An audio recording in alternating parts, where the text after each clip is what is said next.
June marks the halfway point of the year, and with Elden Ring's DLC coming in about 20 days, there are still some great indie games worth keeping an eye on. I have carefully selected some of the best, in my opinion, upcoming indie games, and even though it is not the best month to publish your game with Elden Ring watching over your shoulder, there are some titles you may consider trying out. The list is arranged by the release date of the game, so don't worry about the placements. And don't forget to leave a like and subscribe to my channel to stay up to date with great new indie games. Also, if you like what I'm doing, you can consider supporting my channel and becoming a channel member. Thank you, and now let's jump to the list.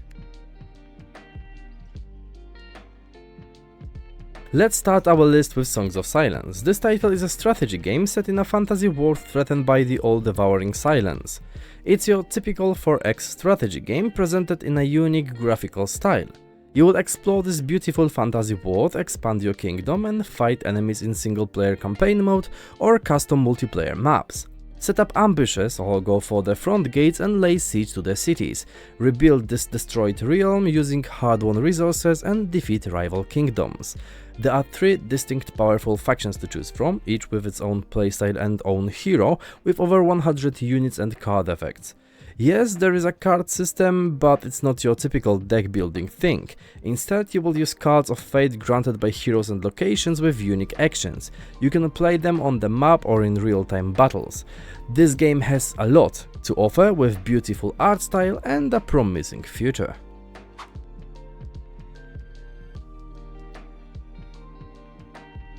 Now this game is something very unique. I think it may not appeal to everyone, but let's talk about it. First of all, this is a very dark game. It is a blend of simulation and horror where we play as a practicing pathologist and study case files. This title is made in collaboration with real-world forensic doctors. In this title, you will study bodies and files to get all the answers. Each case has its own story and each victim has their secrets.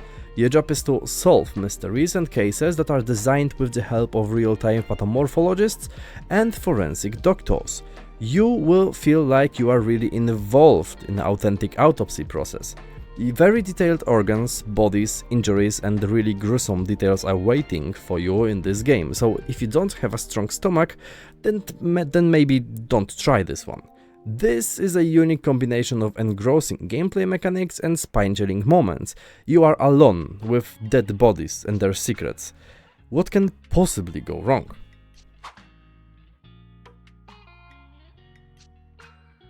On April 26, 1986, the largest nuclear disaster in human history occurred. This is not your typical story about exploring the zone. This is not your survival game where mutated monsters lurk in the darkness. This game is about real people facing real threats. After the explosion and destruction of reactor number 4 at the Chornobyl nuclear power plant, a squad of liquidators was sent out to combat an invisible enemy. You are one of the nameless heroes confronting treacherous radiation. Extinguish the fires of the reactor as one of the firefighters, traverse the abandoned city of Pripyat as a dosimetrist, fighting against radioactive dust and clouds. Explore tunnels under the reactor, grab a shovel and clear the radioactive graphite from the roof of Unit 3's turbine hall, and witness this hell with your own eyes. Your decisions will affect not only your fate and your loved ones, but also the worst fate. Confront the heartless Soviet and the KGB oppression or submit to the will. This game is something special. There are not many games like this, and it may be one of the best games to play to learn something about one of the real-world disasters.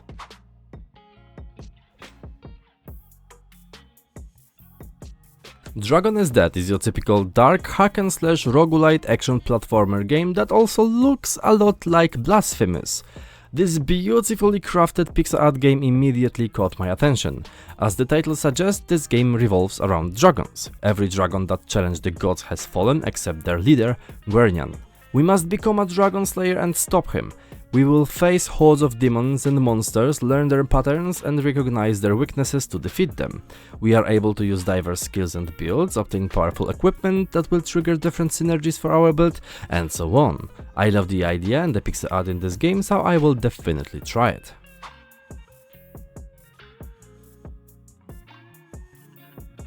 Now we have something less dark. SunnySide is a life simulator game where you've just purchased your own plot of land in an aging post town in the heart of the Japanese countryside.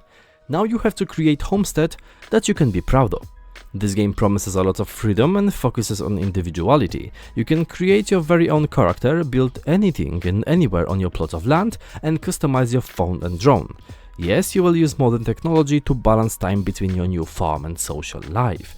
You can enjoy unique hangouts with SunnySide residents, listen to their stories, witness their lives, form bonds, and maybe even one day find the love of your life. There are not only perfect stories though, there are also conflicts, problems, different perspectives and changes.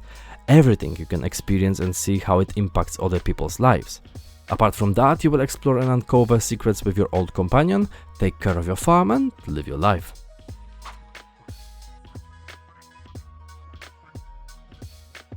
Tradesman Deal to Dealer is a game about a merchant who rides around in his horse-drawn cart. You will start your journey in the home village of Grumpstead and then head to other villages and towns in the world. You have to buy items and sell them elsewhere, stock up on original goods and sell them in different locations. It's that simple. Be careful though, you are not safe on the trade routes, as bandits and monsters are waiting for you and your wares. Defend your caravan using mercenaries and your wares. Each of your products has a range of trades that complicate transportation, so be wary of the dangers that come with it. You will also have the opportunity to learn about culinary arts, build up talents and do various quests. There are typical transportation quests where you drop off people, classic quests with marked points, plot quests and even Souls-like quests where you go who knows where and do who knows what. This fun little game looks amazing with its concept and fantastic pixel art style. I love this type of games, so I will try it as soon as I can.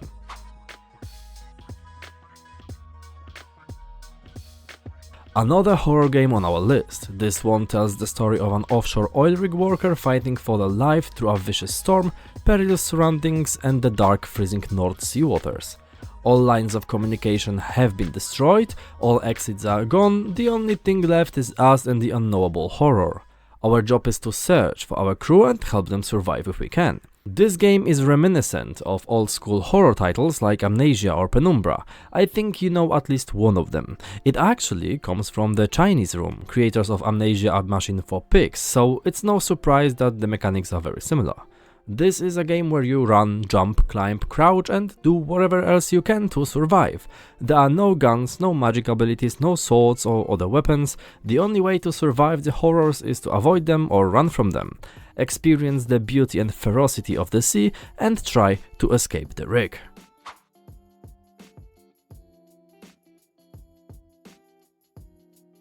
The first and only survival game on the list is ASKA, a Viking tribe crafting survival game. You can play solo or with up to 3 friends, command villagers and build your tribe from the ground up. Hunt for resources and survive against the threats of winter. You can assign each villager a job so they will contribute to the growth of your tribe, construct housing for them, workshops, mines, farms and defenses. You will also explore this amazing fantasy Viking world, discover hidden caves and harvest more valuable resources. The world is completely procedurally generated, so each time it is filled with unique secrets, landmarks and threats. There is something intriguing about this title, as it is not only a survival game but also a colony sim. You have to take care of your villagers, defend them and live with them. You will create living villages and of course live through your adventures. And what could be better than coming back to a living world to tell stories of your epic conquests? Drug Dealer Simulator 2 tells the story of Eddie, a man whose lifestyle of bad choices has made him an outlaw seeking refuge. You are not planning to surrender and stay forever in Isla Sombra, a perfect place for someone like you. Fortune is waiting for you and there are certain ways to acquire it. This title lets you become a drug lord and create your own, well, company, let's say. You will hire people and assign them gang ranks, expand and decorate your lab and explore a huge world. In this game you essentially have to make your products and find ways to sell them to other customers. You will have to deal with crooked cops, gangs and local militia, avoid, bribe or run away from enemies and use the parkour system to your advantage. There is a lot to do in this game, literally, so if you want to become your own version of a drug lord, then this game may be just for you. Now, before we jump to number 1, here I prepared 5 another bonus games.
And this one is one of my favorites. If you're a 90s kid or grew up with retro games, then I think you will like this one. By the way, I plan to make a video about great retro-inspired indie games, so if you have a favorite game from this genre, drop the titles and I will take a look. Now, what is this game about? This is your classic retro arcade shooter where we pilot the Megacopter and battle Reptoid forces in the air and on the ground. The Megacopter is a machine with huge guns and an even bigger appetite for destruction. The more enemies we destroy, the more powerful we become. We will play a variety of mission types, including seek and destroy, rescue missions, boss hunts and even more. The action takes place across 4 different biomes created with beautiful pixel art and enhanced with an original retro soundtrack. And that's everything that I prepared for you today. I hope you liked this video, and if you did, don't forget to leave a like and subscribe to stay up to date with new videos and new indie games. Tell me which game from this list you liked the most. Thank you all for watching, and I'll see you in the next one. Bye.